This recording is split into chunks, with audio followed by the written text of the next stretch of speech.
Good afternoon. Today is Monday, November 14th, and welcome to the San Jose State Football Press Conference with head coach Mike MacIntyre. San Jose State is home this week, coming in off of a loss at Utah State. The final score last Saturday, 34-33. San Jose State is now 3-7 and 2-4 within the WAC. Meanwhile, their opponent Navy, coming in off of a win against SMU, that was also on the road. They won 24-17. Navy is now 4-6 on the season. This is Navy's first trip to the Bay Area since 2006, and for San Jose State, this Saturday's game is Senior Day, so a 1 o'clock kickoff, a 12:30 pregame show on the Spartan Radio Network. The game will be televised and available on ESPN3. Also, the Mike MacIntyre Show recording this Wednesday at Original Joe's here in downtown San Jose from noon to 1. And if you cannot make it to the recording, the show will air on 1590 KLIV from 8 to 9 p.m. this Wednesday. That's November the 16th. Right now, I'll bring in the head coach, Mike MacIntyre.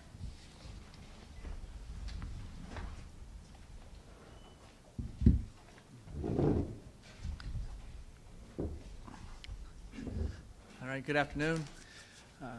Just got back from Utah, a game against Utah State that was a wild game. Our kids played extremely hard and came up 1 point short. It was a game that definitely we could have won and hoped we would have won, and it was a tough loss for our young men to take, but I was very, very pleased with how they fought and the plays they made.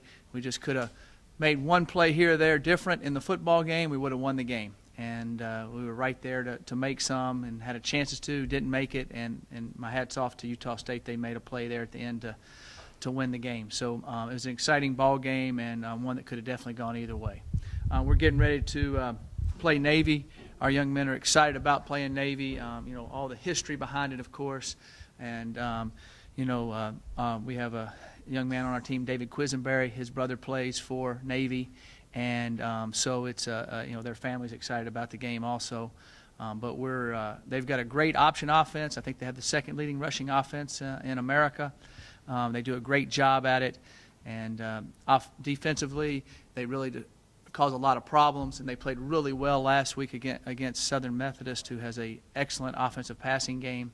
I was very intrigued and interested in how well their defense played last week against Southern Methodist. So we're excited about them coming in. It'll be a great day Saturday. It'll be a big crowd on television, and it's Senior Day. We've got a lot of young men that have put in a lot of heart, soul, and time into this university, and they're excited about playing their last home game here. So I'll take any questions at this time. Mike, you mentioned Saturday, obviously, against Utah State.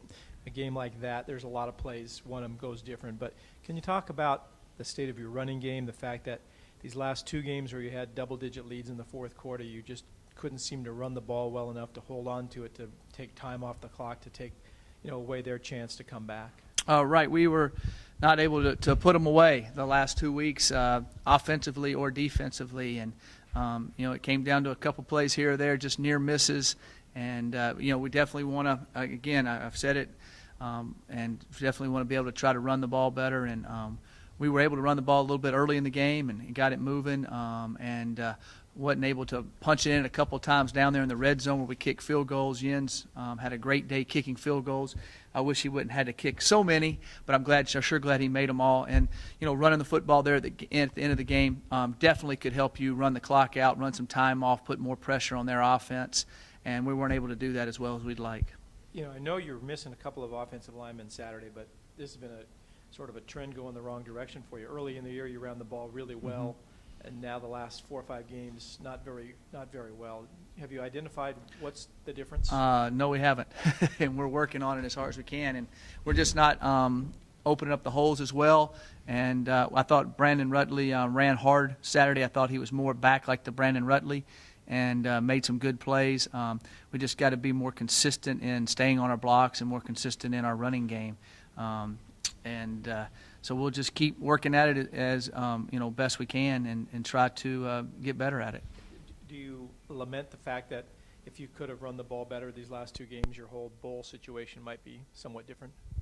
Well, I definitely think we would have had a better opportunity to win both games. We could have been able to run the ball a little better, or we could have caught a couple balls on third downs or stopped them on defense. So it's not just the running game, but the running game does run the clock a little bit, which helps put more pressure on the other offense, especially Coach, you're talking about the need to bounce back from the loss to Idaho. Can you comment on the team scoring 20 points?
Both two losses were really tough to swallow.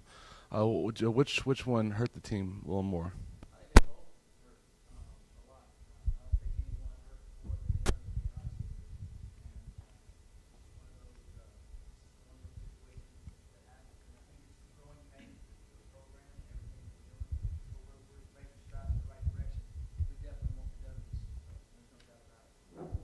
Can you just talk about playing one of the service academies and what it means to play Navy? Yes, I played against Army, I played against Navy, and my dad's team played against Air Force, so I've kind of seen all of them. And they are phenomenal young men, of course, for our country. You realize what they do to serve our country, and it's really an enjoyable play. They're disciplined football teams. So are we, which is a neat thing. I think they're the number one last team in the country, and we're number two, just the last team in the country. So, they're very well coached, like our team's very well coached, which shows that on the penalty side of it. And they play extremely hard. Their running game, they're going to run the option. They threw 2 passes last week. They completed 1, but it was an interception. And so they were 0 for 2. But, when they pass the football, the thing that you're concerned about on defense is you're so concerned about stopping the run and all the different options and all the misdirection and all the different formations that sometimes guys pop wide open. And so you're really nervous about making sure you cover all those, because that's when they make their big passing plays. So hopefully we will not let anybody pop wide open where they can have an easy pass, an easy touchdown.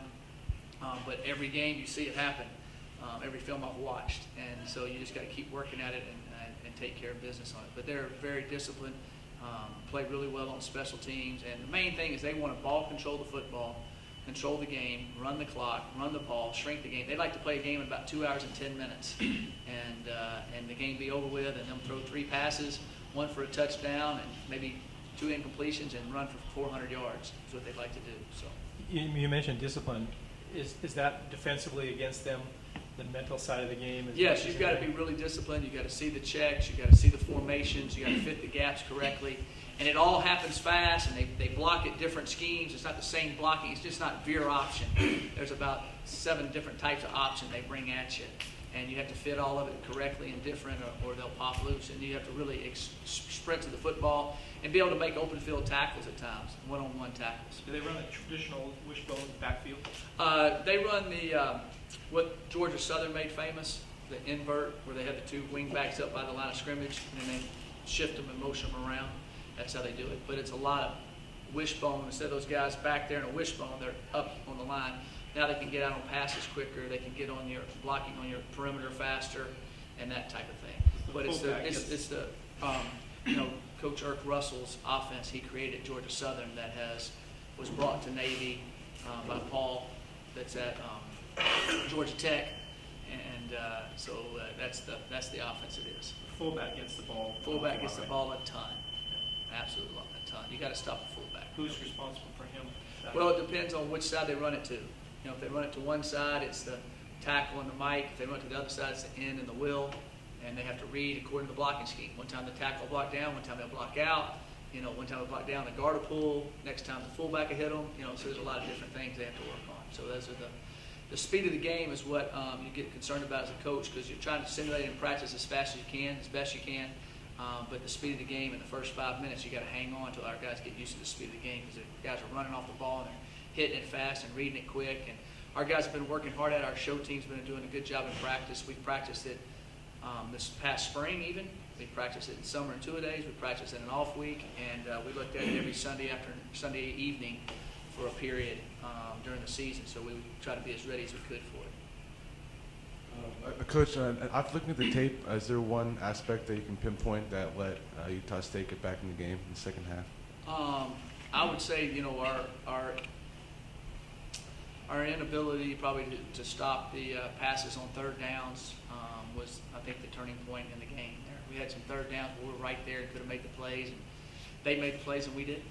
And if we would have made a few of those or made them kick a couple field goals in the red zone, which we did, and they missed one, that would have been a difference. Or us punch the ball in. I'll give you about 4 different things. We were down there inside the 5 a few times and should have punched it in for a score, which would have changed the game. If we just got one of those instead of kicking a field goal, we would have won. So it goes out throughout the whole team.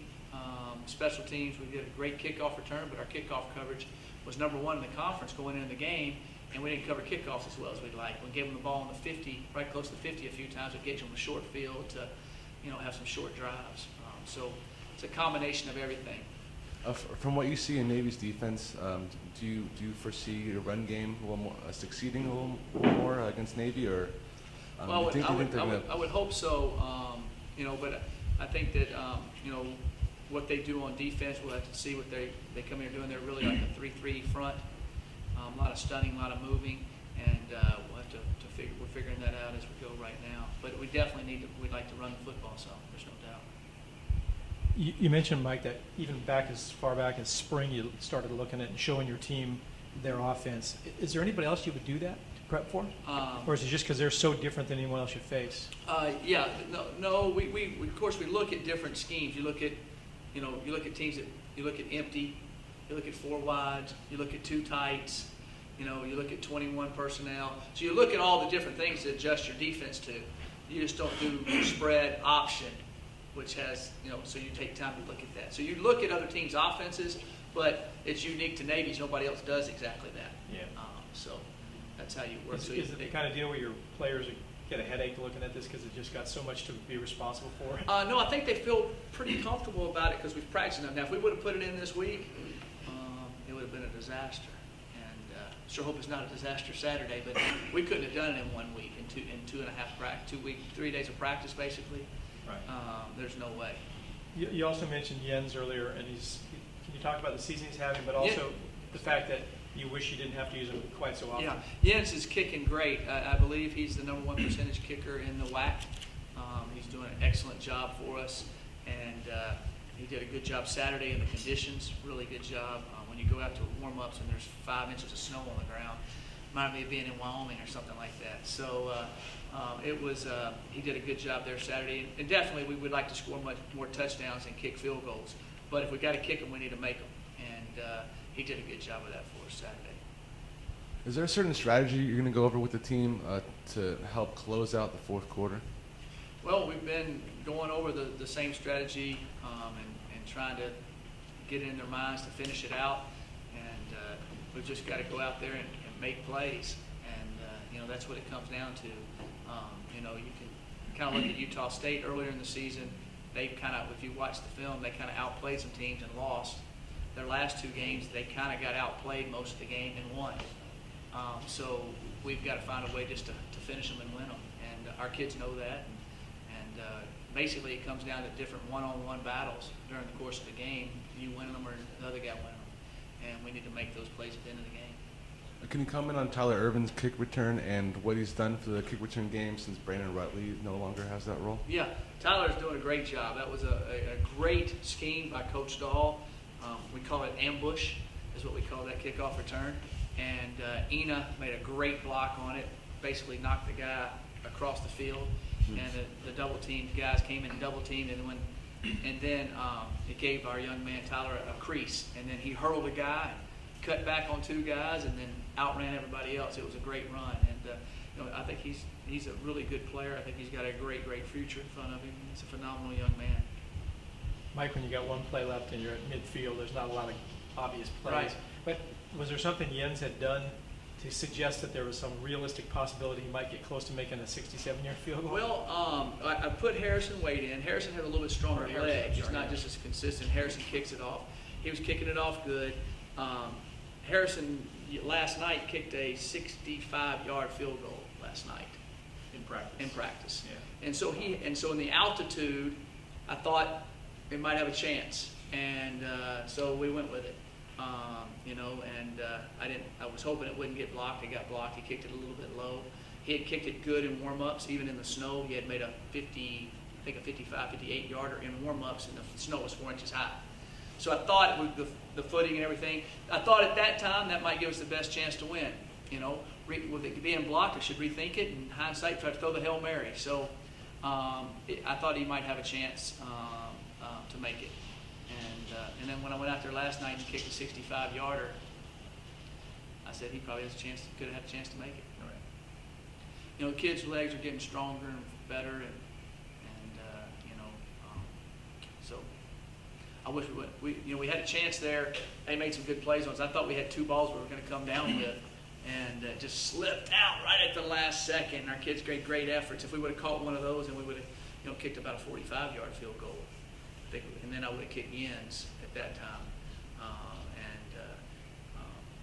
So that's how it worked out.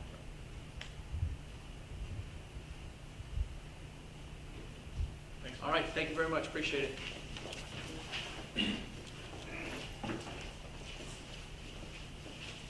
Thank you, Coach, and thanks again, everyone here, and thanks to our viewers online. Again, San Jose State hosting Navy this Saturday. That's November 19th, a 1 o'clock kickoff, and tickets are still available for the game. We hope to see everyone out at Spartan Stadium. Thanks again.